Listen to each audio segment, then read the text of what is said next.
Gamma functions.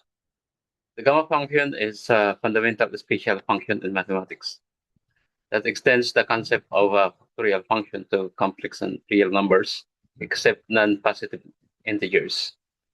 For a complex number z with positive real part greater than 0, it is defined by the integral.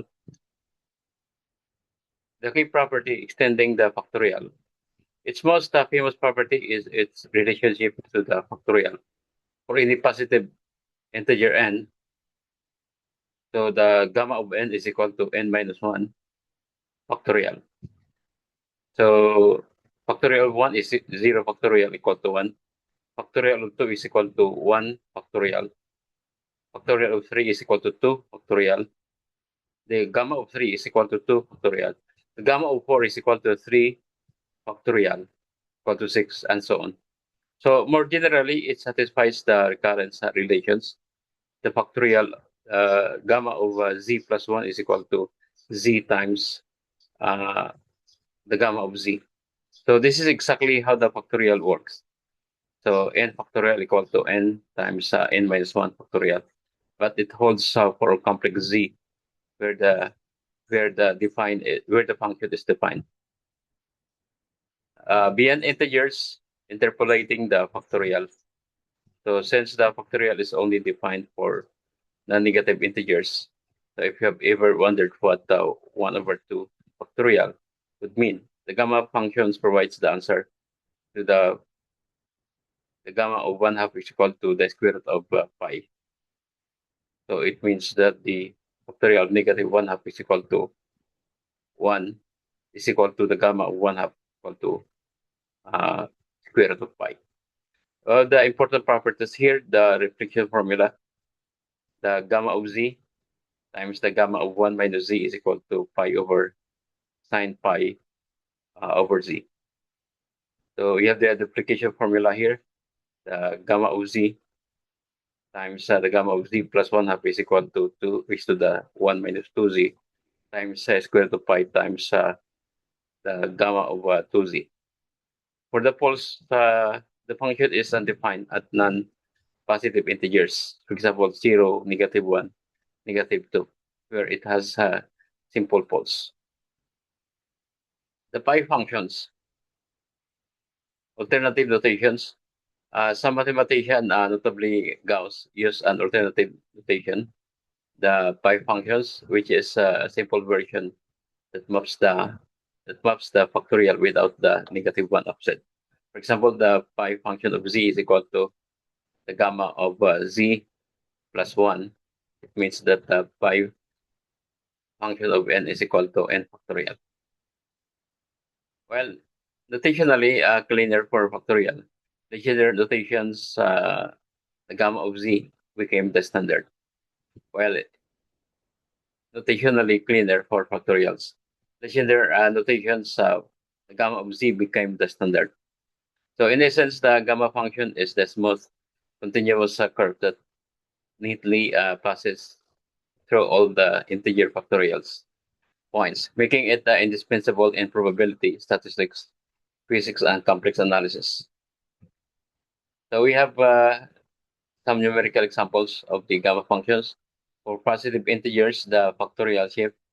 Remember, for an integer n, the gamma of n is equal to n minus 1 factorial. For example, here, the gamma of 6 is equal to 5 factorial equal to 120. The gamma of 11 is equal to 11, then 11 minus 1 equal to 10 factorial. So for half integers, the most famous non-integer values, these are essential in probability and physics. So the base case involves the square root of pi here. The gamma of 1/2 is equal to square root of pi. Using the recurrence relations here, we can calculate others. For example, the gamma of 3/2 is equal to 1/2 times the gamma of 1/2. So this is equal to square root of pi over 2. And so on, we have also the gamma of 5 over 2 is equal to 3/2. By using this formula, so we have this 3/2 times the gamma of 3/2. So this is equal to 3 times square root of pi over 4. then the gamma of 7 over 2. By using this formula, so we have 5 over 2 times the gamma of 5 over 2. So you can go the other way to negative inputs that are not integers using this integers. For example, the gamma of negative 1 half by using this formula. So we have negative 2 times square root of pi, negative 3.54491. Then the gamma of negative 3 over 2 by using this formula is equal to 4 times the square root of pi over 3. This is equal to 2.36327. For arbitrary real numbers, for non-half integers, the value are transcendental and don't have a neat closed form in terms of pi. But here are some approximations. The gamma of 1.5 is equal to 0.88623. Gamma of 0.5 equal to 1.77245. We have also the gamma of 1.3 here, 0.89352. The gamma of 3.14 equal to 2.286. 2.28664. I will explain this later on. The why the gamma of 1.3 is equal to 0.99157. Striking example of non-integer, the gamma function has one minimum on the positive real axis, which shows how it's not a simple interpolation. So the minimum occurs near 1.46163. At that point, the gamma of 1.46163 is equal to 0.88560. And we have here the gamma of 0.3 is 2.99157. Notice this is bigger than 1, even though 0.3 is smaller. So by using this formula, and we are going to integrate here, we have to, for example, our z equal to 3 here, 0.3. So this is z equal to 0.3 minus 1 using this formula times exponent of negative t. So from 0 to infinity here, so the answer is 2.99157. So it is the same as this. The gamma of 0.3 is 2.99157. So this demonstrates a fascinating fact, the value at z equal to 1.46163, where you might expect something around 0.5 factorial, approximately equal to 0.9. It's actually less than the factorial of 1 equal to 1, and factorial of 2 is equal to 1, and even slightly less than 1.5, approximately equal to 0.88623. So we have further examples here. So this is our definition of the, in terms of integral, definition of the gamma of z is the integral from 0 to infinity of t raised to the z minus 1 times e raised to the negative t dt. Here are some examples for specific values of z. For z equal to 1 here, so we just substitute here 1. So we have the integral here by using the integrations. The gamma of 1 is equal to 0 factorial. If z equal to 2, so here, z equal to 2 here, then we use the integration, and we integrate this. We have the gamma of 2 is equal to 1 because it's equal to 1 factorial. If z equal to 3 here, so 3 minus 1 equal to 2 here. So we have the t squared times e to the negative t dt. So integration by partwise or recognizing the Laplace transforms gives this. So the gamma of 3 is equal to 2 factorial. And we have example here, z equal to 1 half. The most common famous non-integer case that is by using this integral, this one.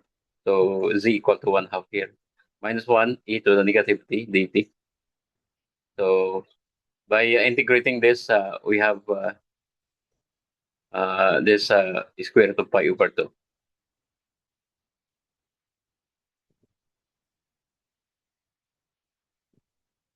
So therefore here, uh,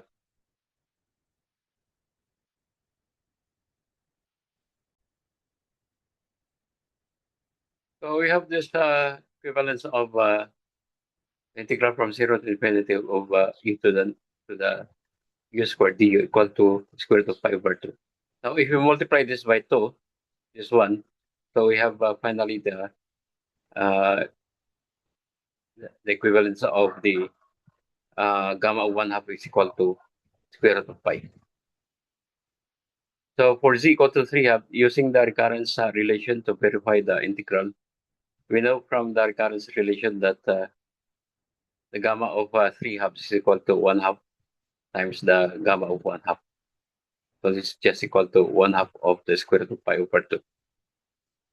So let's set up the integral directly here. And by using the substitution here, t equal to u squared dt equal to 2u dt. So we have this 2u squared e to the u squared du.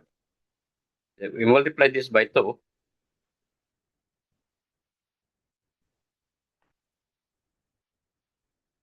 So this integral evaluates to square root of pi over 4. So we multiply this by 2. So we have the square root of pi over 2 here, which matches the recurrence results. So this example show the integral definition in actions, integral definition in actions. It's mostly producing integer factorials and the key value square root of pi. So a simpler focused version, real axis exploration. So if you just want to trace the gamma functions along the real axis and see its behavior interactively. So we have here the plot of the gamma functions. So we have the gamma function here of x from x equal to negative 4.5 to 5 here, negative 4 to 4.5. So we have the same plot here. Now for the z, so we have this plot of t raised to the z minus 1 times e to the negative t. So we can increase or decrease the value of z here. Then the upper integral limit here. So can also increase that. So 5.2.